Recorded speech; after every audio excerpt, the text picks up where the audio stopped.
میں نے بہت لوگوں کو خوشحال ہوتے دیکھا ہے، بامراد ہوتے دیکھا ہے، قرضے اترتے اور قرضوں کے بوجھ ہٹتے میں نے یہ دیکھا ہے۔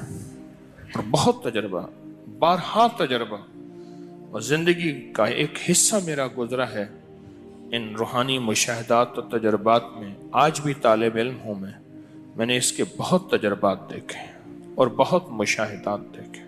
آپ اس پہ ٹائم نوٹ کیجئے گا، کبھی بھی 10 منٹ سے زیادہ نہیں لگتے۔ توجہ سے دھیان سے پڑھیں بھی تو 10 منٹ لگتے ہیں۔ جو چاہتا ہے کہ میری نسلیں خوشحال ہو جائیں اور میری زندگی خوشحال ہو جائے، خوشحال بھی کیسی ہو؟ خوشحال بھی ایسی ہو کہ کسی کی نہ جیب پہ نظر پڑے، نہ کسی کی امداد ہو، نہ کسی کی مدد ہو، نہ کسی کا ہاتھ اوپر کا ہو اور میرا نیچے کا ہو۔ بالکل ایسا نہ ہو، ایسا نہ ہو۔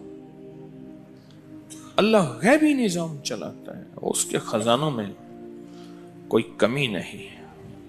اللہ غیب سے اور غیبی نظام چلاتا ہے اور غیب سے عطا کرتا ہے۔ لیکن جو میرا تجربہ ہے خوشحالی کے لیے، اس کی ایک وجہ اور بھی ہے۔ انسان اس وقت کچھ مصروف ہو جاتا ہے، اس کی زندگی میں مصروفیت ہوتی ہے۔ کتنے لوگ ایسے ہیں جنہوں نے آج تک سورج نکلتے نہیں دیکھا۔ ایک صاحب مجھ سے کہنے لگے، تسبیح خانے میں آنے کے بعد میں عید پڑھنے لگا، کیونکہ عید تو وہ پڑھ دے جو صبح اٹھے، میں تو رات کے آخری پہر کو سوتا ہوں اور دن کے کتنے بجے اٹھتا ہوں، میں آج تک عید نہیں پڑھ سکا۔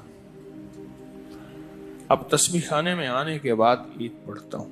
اس کو میں نے بہت لوگوں کو بتایا اور بہت لوگوں نے اپنے تجربات مجھے بتائے اور مشاہدات مجھے بتائے۔ میں نے کئی لوگوں کو صرف چاشت کے عمل سے، فرض نماز تو پڑھتے ہیں، نوافل میں چاشت کے عمل سے خوشحال ہوتے دیکھا ہے۔ فجر کی نماز کے 1 گھنٹے بعد چلو طے کر لیں اشراق ہے، اشراق کے 1 گھنٹے کے بعد چاشت، بس آسان آپ کو طریقہ بتا دیں۔ فجر کے 1 گھنٹے کے بعد کیا؟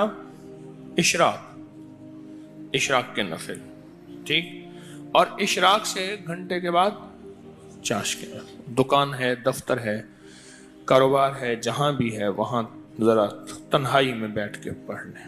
اور چاشت کے کتنے نفل ہوتے ہیں؟ ہاں جی، کم از کم 4 نفل ہوتے ہیں۔ وہ 4 نفل ایک ہی سجدے سے بھی پڑھ سکتے ہیں، جدا جدا بھی پڑھ سکتے ہیں، یعنی چاروں ایک ہی سجدے سے پڑھ سکتے ہیں، جدا بھی پڑھ سکتے ہیں۔ جو یہ فیصلہ کر لے کہ میں نے اشراق پڑھنی ہے، چاشت میں یہ نفل چاشت کے پڑھنے ہیں، اچھا یہی نفل، یہی عمل اشراق میں بھی پڑھ سکتا ہے، لیکن میں نے جو تجربے کیے ہیں چاشت کے اشراق کے اپنے فائدے، اس کی اپنی تاثیر، نہ انکار ہمیشہ اقرار۔ اب چاشت کی ایک رکعت میں جو بندہ چاشت کی رکعت میں 1 بار علم نشرح اور 1 بار قل هو اللہ، بس کوئی مشکل نہیں۔ یہ آج میں آپ کو عمل بتا رہا ہوں۔ پہلی رکعت میں سورۃ فاتحہ کے بعد 1 بار علم نشرح اور 1 بار سورۃ اخلاص، سورۃ قل هو اللہ۔ پھر دوسری رکعت میں سورۃ فاتحہ کے بعد 1 بار علم نشرح، 1 بار قل هو اللہ۔